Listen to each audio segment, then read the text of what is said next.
Today, my 90-day experiment to see if I can raise my testosterone naturally comes to a close, and I'm going to find out if it was worth it or if it was all a giant waste.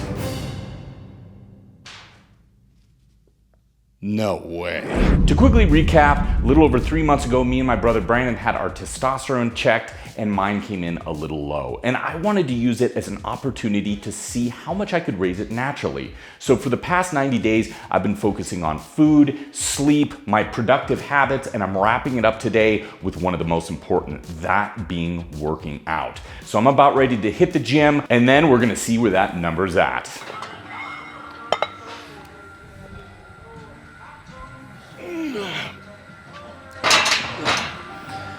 Yeah, it's probably as much as I'm doing. Yeah. I'm gonna go heavier than that.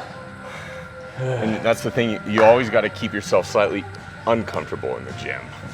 You can fall into that habit, unfortunately, where you're just going through the motions, but then with progressive overload, every time it begins to feel easy, you make it a little harder again. Yeah, you have to keep getting results.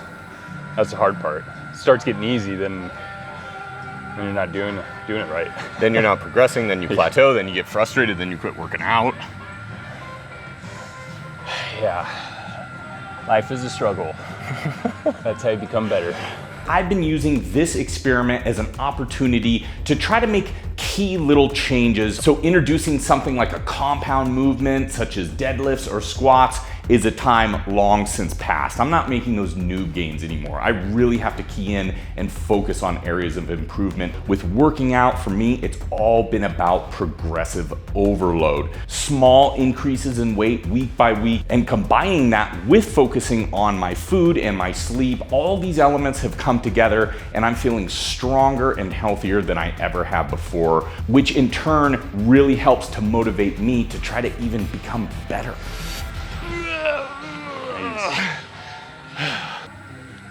Nice. Weighed in at 208.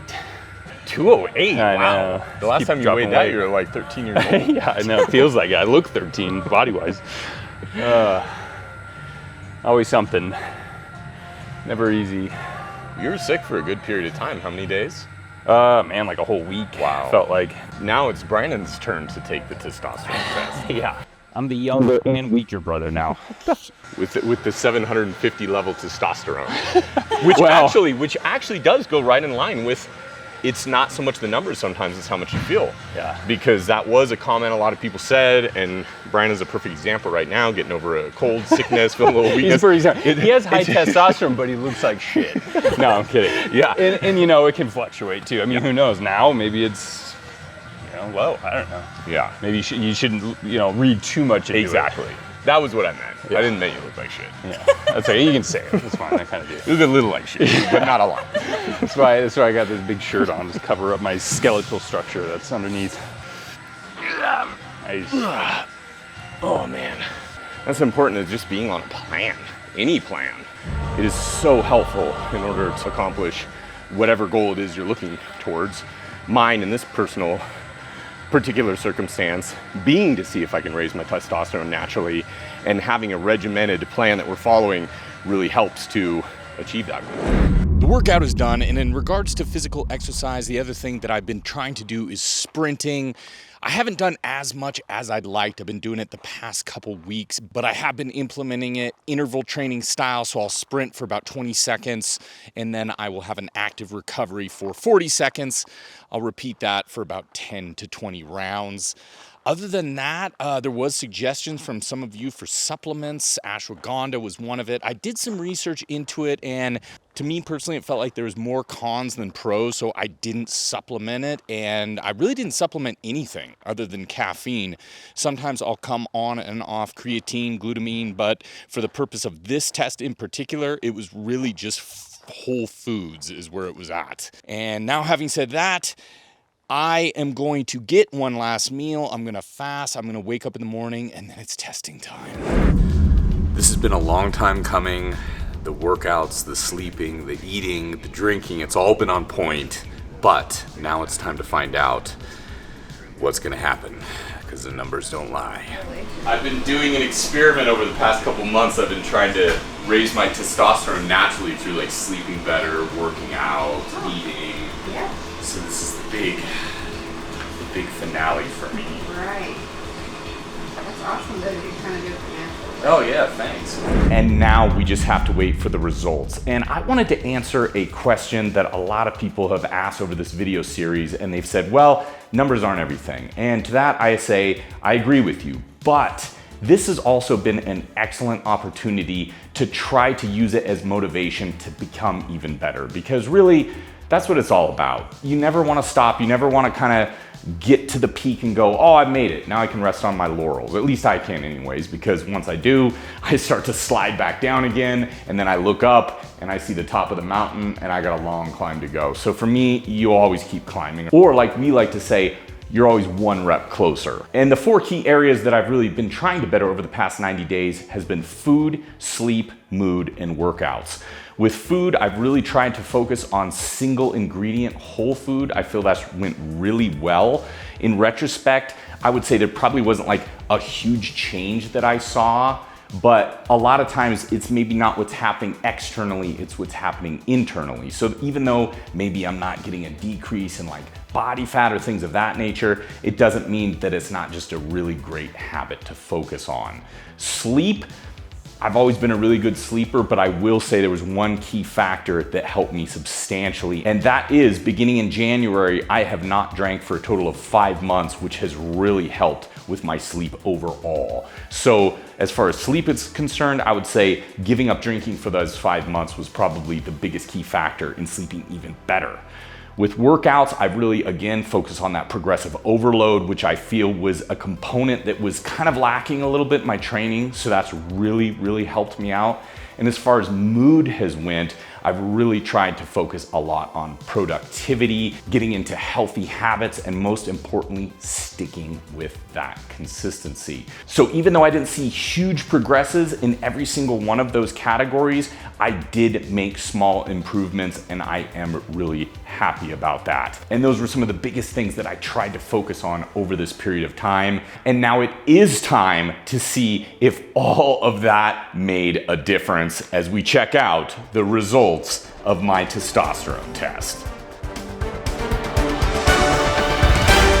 So there you go. That is the result of the 3-month test. It's went up 200 points. And seeing it, I have to admit, I'm very happy there was a change, but I also have to be completely honest with all of you watching.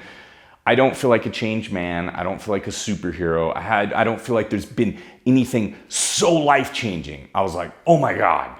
Just because we've been doing this a long time. We've been doing this YouTube channel for 12 years. And really, when you even go back to our very first videos, we haven't really changed what we've said a lot. It's kind of always been those foundational things which a lot of people find boring, is the compound exercise, the consistency, the moderation. And when you've done all those things for all those years, you begin to get a pretty good gauge of how your body responds to working out or eating and things of that nature. But still, I feel really proud that I was able to make it through this journey, that I was able to see a change, and I was able to learn a few new things about myself and how I respond to eating and exercise. So all in all, I would say it's a big success. And this has also been kind of a reflection as well, because the fitness industry has changed even in the period of time that we've been doing it. And something that can really eat at us is the prevalence of testosterone replacement therapy, anabolic steroids. They're always there, but it's so normalized and it's so prevalent now. It feels almost like the game has changed a little bit, and I struggle with that sometimes. I struggle with the fact that maybe I should just do it. You know, you imagine yourself, you're like, I could be even bigger, I could be even stronger. That temptation is always there. And one thing that really gets to us is we're accused of it anyways. You know, I mean, I've been a clean athlete my whole life, but it doesn't matter because people are still gonna make up their own minds. So it's kind of a struggle, you know? You're doing videos, you're kind of in the public eye, you feel like you kind of have an image to uphold and maintain. And sometimes you feel maybe that's not good enough, or maybe you should try to do even better. I know the dangers of it. I know the reasons why I wouldn't want to do it. I think we've been pretty good about explaining that in the past, but it's always kind of there nagging you a little bit. So I would like to hear your thoughts on that. How you feel about kind of the current state of the industry. Does being natural even matter as much as it used to? Because sometimes I feel maybe it doesn't, that no one even cares anymore. But having said that, I don't want to freak anybody out too much. I do plan on staying natural. I think this has really been eye-opening to show what you can accomplish just doing something naturally. But I also just wanted to be completely open about some of the things that we struggle with, or I guess I should say I struggle with from time to time, doing this, being in this field, and being kind of surrounded by all of these like one percenters, you know, the elite of the elite, the best physiques on earth, the best athletic performance on earth. That can get a little stressful, especially, you know, when you put in a lot of the hard work and then you're accused of being on performance enhancing gear anyways. So then you go, well, what does it even matter? So let me know your thoughts. And I hope you enjoyed this series. I hope you got something out of it. If anything, I hope it was just motivating. I know it motivated me, and I'm just gonna keep going strong and trying to be the best version of myself I can. So until next time, stay buff.